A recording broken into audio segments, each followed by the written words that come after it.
دہلی میں جمعیت العلماء ہند کی مجلس عاملہ یعنی ایگزیکٹو کونسل کی میٹنگ ہوئی اور اس میں انہوں نے بہت سارے جو پرستاؤ پاس کیے، کچھ اس میں اچھے بھی پرستاؤ پاس کیے کہ برادران وطن سے اچھے تعلقات کیے جائیں اور مسلمانوں میں آپس میں تعلقات بہتر ہوں اور معاشرے پر دھیان دیا جائے۔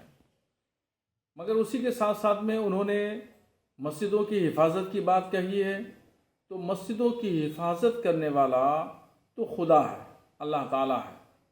مسجد خدا کا گھر ہے اور خدا کے گھر کی حفاظت خود خدا کرے گا۔ ہمارے یا کسی بندے کے بس میں بات نہیں ہے کہ مسجد کا کوئی بال بیکا بھی کر سکے یا اس کی حفاظت کر سکے یا اس میں کوئی چھیڑ چھاڑ کر سکے۔ تو اس کا جو مالک ہے وہ اللہ تعالیٰ ہے۔ تو یہ جمعیت العلماء کو سمجھنا چاہیے کہ مسجد کی حفاظت جس کا گھر ہے وہ خود کرنے والا ہے، وہ بندہ کیسے کر سکتا ہے۔ اور دوسرا ریزولوشن ان کا وقف کے تعلق سے ہے کہ وقف کی سمپتیوں کی سرکشا کی بات کر رہے ہیں۔ کون سرکشا کرے گا؟